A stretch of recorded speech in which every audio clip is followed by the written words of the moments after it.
समिति बुंदेलखंड न्यूज में आपका स्वागत है। आज हमारे साथ मौजूद है भाजपा के बांदा के जिलाध्यक्ष रामकेश निषाद जी।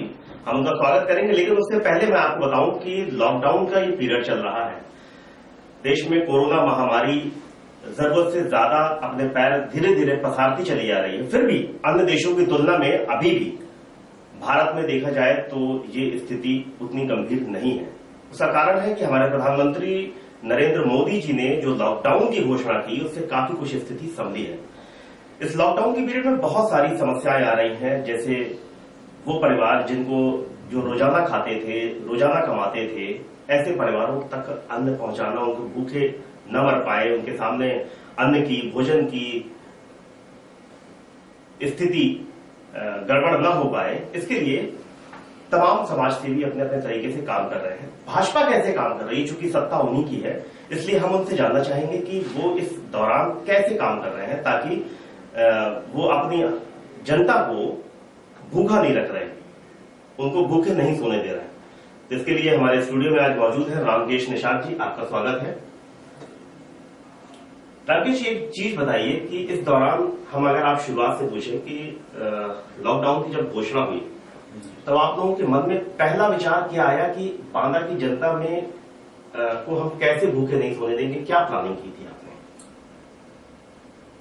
भारतीय जनता पार्टी के शीर्ष नेतृत्व ने एक निर्देश किया कि ऐसे परिवारों को चिन्हित करें जो रोजमर्रा के कमाने वाले गरीब परिवार और असहाय लोगों के पास जब चिन्हीकरण हो जाएगा तो निश्चित आप लोग उनका प्रबंधन करें। इसके तहत हमने भारतीय जनता पार्टी जनपद बांदा के संगठन ने 17 कंट्रोल रूम स्थापित किए। 16 अपने जनपद में मंडल हैं। 16 मंडल में मंडल अध्यक्ष कंट्रोल रूम के अध्यक्ष के रूप में और 4-4, 5-5 कार्यकर्ता जो पूरे मंडल में व्यवस्था देख रहे हैं। मैं जिलाध्यक्ष होने के नाते जनपद में पूरे जिले को कंट्रोल करने के लिए एक कंट्रोल रूम जनपद बांदा में किया। हमारे ये आपने प्लानिंग कब कर ली थी? ये लॉकडाउन के निर्देश के तत्काल बाद हमने प्लानिंग किया और प्लानिंग में ये रखा कि अपने जो बूथ के अध्यक्ष हैं, सेक्टर के अध्यक्ष हैं, उनसे, उनके माध्यम से जो गांव देहात में, शहरों में, कस्बों में ऐसे गरीब परिवार रह रहे हैं जिनके पास भोजन की व्यवस्था नहीं है, हैंड टू माउथ है, ऐसे परिवारों को चिन्हित करके उनके भोजन की उपलब्धता अपने निश्चित दायरे में रह करके जो स्वास्थ्य विभाग की गाइडलाइन है उनको व्यवस्था उपलब्ध कराई जा रही है। लगभग आपने कैसे, कितने अंदाजा लगाया, कितनी लिस्ट बनाई कि कितने परिवार होंगे बांदा जनपद में, शहर में कितने हैं, गांवों में कितने हैं, कैसे उन तक भोजन पहुंचाएंगे? कितने मतलब परिवार? हमारे यहाँ प्रत्येक जो बड़े नगर हैं, कस्बे हैं, यहाँ पर करीबन 200-250 परिवारों में राशन किट उपलब्ध कराई जा रही है और 8,000 नमो मोदी लंच पैकेट जो जिसमें पूरी सब्जी रोज बनते हैं हमारे कम्युनिटी किचन में, उनको ऐसे जरूरतमंद परिवारों के पास में पहुंच करके हमारे कार्यकर्ता दे रहे हैं और भोजन की उपलब्धता उनको सुनिश्चित कर रहे हैं।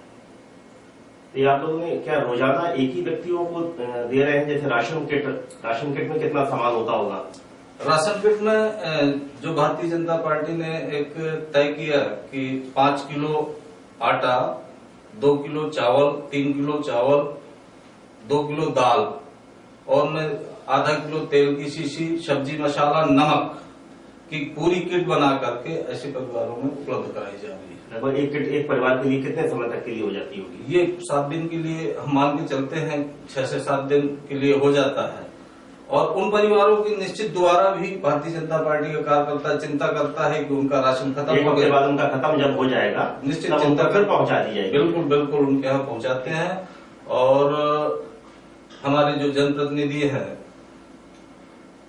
चारों विधानसभा के विधायक हैं, माननीय सांसद हैं और नगर पालिका नगर पंचायतों के टाउन एरियो के चेयरमैन हैं, इनको भी पार्टी गाइडलाइन में जिम्मेदारी दी गई है कि कम्युनिटी किचन चलवाएं और उन परिवारों को चिन्हित करके उनके यहाँ भोजन की उपलब्धता कैसे हो, कार्यकर्ताओं से संघ विचार परिवार से सामंजस्य बना करके उनकी कोई भूखा न सोए, इसकी उपलब्धता सुनिश्चित कराऊं। इसके तहत पूरे जनपद में भारतीय जनता पार्टी का कार्यकर्ता 1000 से लेकर के 1400 राशन किट उपलब्ध करा रहा है और 8 से 10,000 लंच पैकेट प्रतिदिन भोजन उपलब्ध करा रहे हैं। मतलब समग्र रूप से कहेंगे भारतीय जनता पार्टी मतलब जो भी है कार्यकर्ता है या किसी पद में है, वो सभी लोग मिलकर के इतना 1000 से 1500 राशन किट हो गई और 8 से 10,000 लंच पैकेट ये डेली उपलब्ध करा रहे हैं।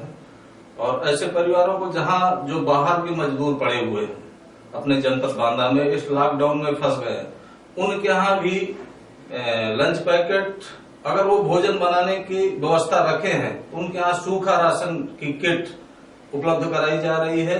और ऐसे परिवारों को जो पूर्ण रूप से चिन्हित कर लिया गया है कि ये बाहर के मजदूर यहाँ काम पर आए थे और इस लॉकडाउन में फंस गए, भारतीय जनता पार्टी का कार्यकर्ता उनके यहाँ जाकर के पूछता है कि आज का राशन है कि नहीं है तो तुरंत राशन किट उनको उपलब्ध कराते हैं और अगले दिन की भी चिंता उनकी करके रखते हैं।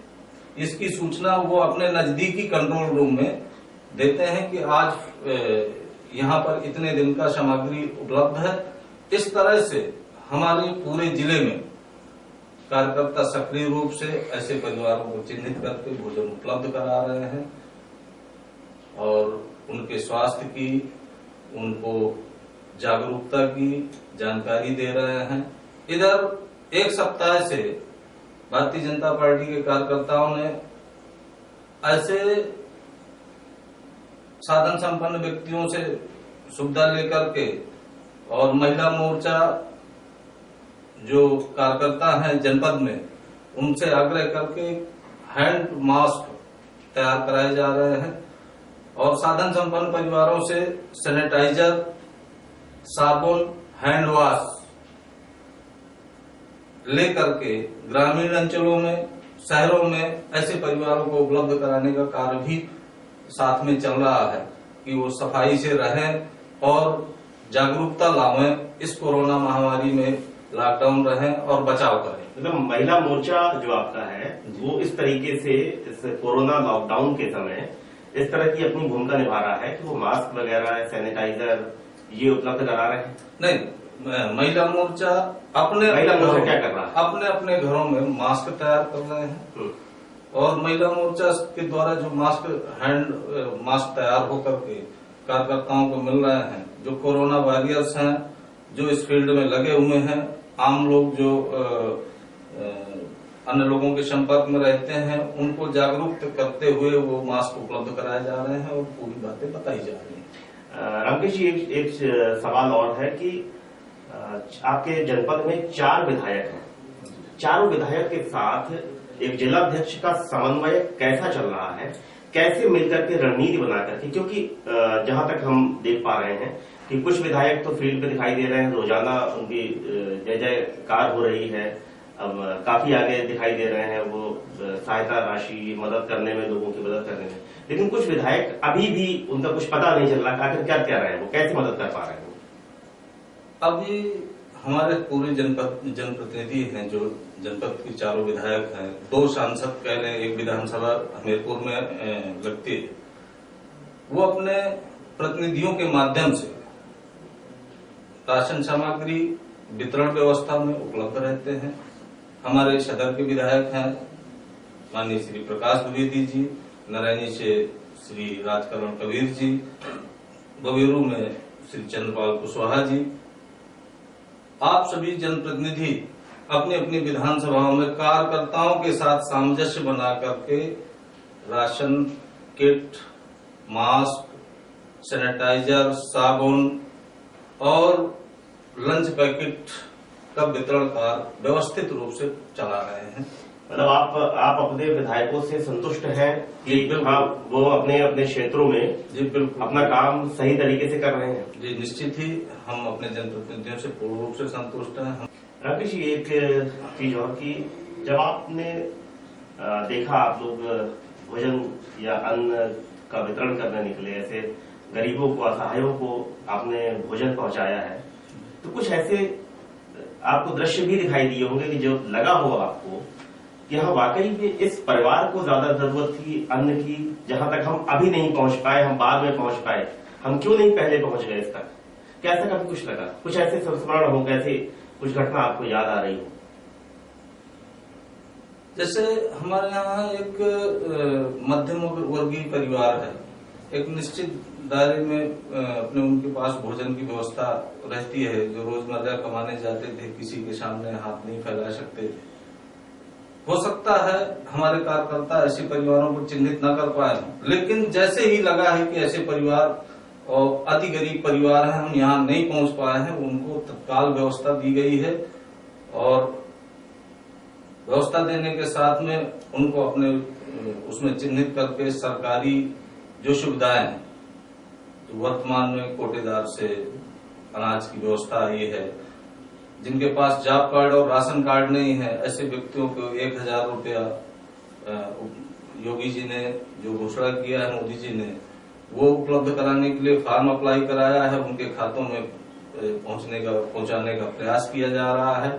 जनधन खाते में ऐसे लोगों के पैसे पहुंचे हैं। ये व्यवस्थाएं निश्चित रूप से चिन्हित करके और उनको उपलब्ध कराई जा रही है। भाभी, क्या लग रहा है इस लॉकडाउन 3 तक तो घोषणा ही है, प्रधानमंत्री मोदी ने घोषणा कर रखी 3 तक देश पूरा लॉकडाउन रहेगा। आप क्या महसूस कर पा रहे हैं कि लॉकडाउन इसके बाद भी चलेगा या आगे स्थितियां कैसे बनेंगी? आपका क्या आकलन है? लॉकडाउन, जहां तक अपना मानना है कि चूंकि कोरोना महामारी के पेशेंट लगातार बढ़े हैं, यदि उन पर बैलेंस नहीं होता तो निश्चित ही कुछ प्रतिबंधों के साथ में लॉकडाउन, मेरा अपना मानना है कि चलता रहेगा। भले ही कुछ जगहों को लेकर के छूट दी जाए, कुछ कामों को लेकर के छूट दी जाए, लेकिन प्रतिबंधित रह करके ही कुछ काम इस कोरोना महामारी में इतने व्यापक स्तर पर इसके फैलाव में क्या आप तबलीगी जमात को जिम्मेदार मानते हैं? निश्चित ही इस जमात ने देश में एक बहुत बड़े कारनामे को छुपाया है। ये वायरस इनकी वजह से काफी हद तक देश में फैला है। निश्चित ही जिम्मेदार ठहराए जा सकते हैं। बांदा में आपके तमाम जमाती वहां से दिल्ली से होकर के आए, जिनमें से 2 का तो कोरोना परीक्षण हुआ, संदिग्ध थे, जांच में रिपोर्ट आई, पॉजिटिव आई, एक फिर उसके बाद लगातार नेगेटिव आती चली गई, दूसरा अभी भी क्वारंटाइन है। इसके अलावा भी बहुत सारे जमाती ऐसे पकड़े गए हैं जिनके बारे में सूचना नहीं मिली। जैसे हथौड़ा मदरसा था, जहां पर इस बात को, तथ्य को छिपाया गया कि उनके यहां से कुछ जमाती गए थे, फिर बाद में प्रशासन को सूचना हुई, प्रशासन ने छापा मारा। क्या कार्रवाई चल रही है? प्रशासन ऐसे लोगों के प्रति बिल्कुल पूर्णतया सतर्क है। यहाँ जैसे भी ही सूचना मिल रही है कि अमुक जगह के जमाती यहाँ रह रहे हैं, प्रशासन सतर्कता के साथ में उनको क्वारंटाइन कराने के लिए हॉस्पिटलाइज करा रहे हैं, क्वारंटाइन कर रहे हैं और उनके चेकअप करा रहे हैं। ऐसे व्यक्तियों के बारे में भी कुछ कानूनी कार्रवाई भी की जा रही है या नहीं? निश्चित ही पर्दे पीछे ये जो जिन्होंने इतनी बड़ी घटना छिपाई, दुष्कृत्य करने का जो कार्य कर रहे हैं, इनके विरुद्ध सरकार कार्रवाई के लिए ठोस कदम उठाने जा रही है। और जो इनके मुखिया हैं, उनके विरुद्ध कार्रवाई की गई है।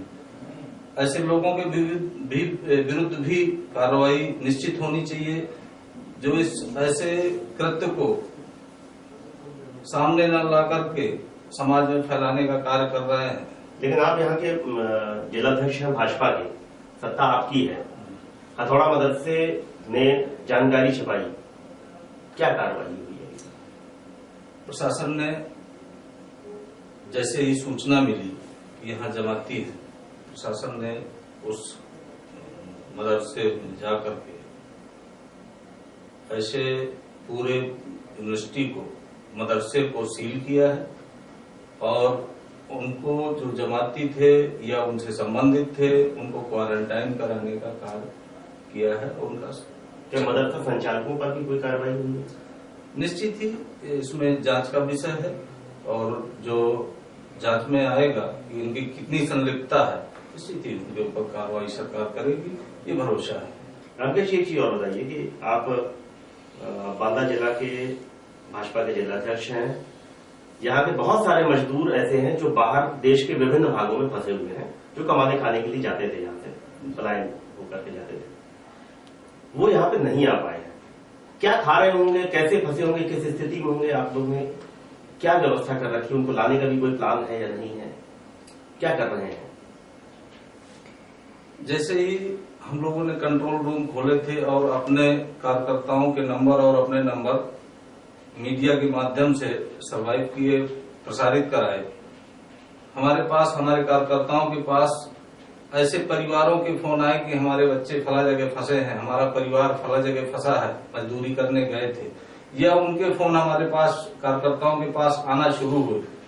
हमने उनकी समस्याएं जानी और जानने के बाद अपने संगठन के माध्यम से वहां के जिलाध्यक्ष महोदय से टेलीफोन से वार्ता करके ऐसे हजारों परिवारों की व्यवस्थाएं हमने, जो जनपद बांदा के निवासी हैं, जैसे महाराष्ट्र में है, तमिलनाडु में है, आंध्र प्रदेश में है, दिल्ली में है, विभिन्न प्रदेशों में है।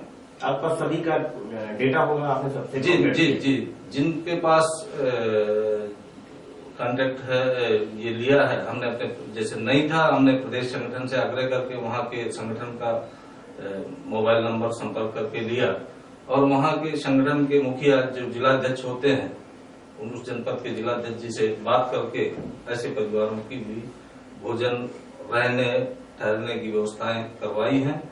और प्रतिदिन 150 फोन, 100 से 150 फोन हमारे पास आते हैं। उनकी व्यवस्थाएं कार्यकर्ताओं के माध्यम से पूरे देश में कराई जा रही हैं।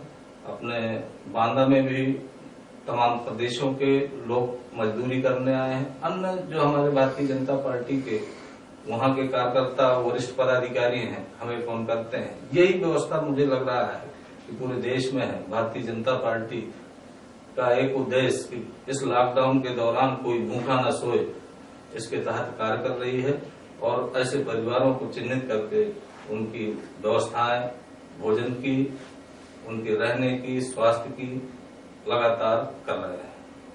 धन्यवाद रामकेश जी, आपने हमारे सभी सवालों का जवाब दिया। लॉकडाउन में कैसे बांदा के लोगों तक आप मदद पहुंचा पा रहे हैं, इसके लिए बहुत बहुत धन्यवाद जी। हमारे चैनल को सब्सक्राइब करने के बाद घंटी जरूर दबाएं और वीडियो कैसा लगा ये हमें कमेंट में जरूर बताएं।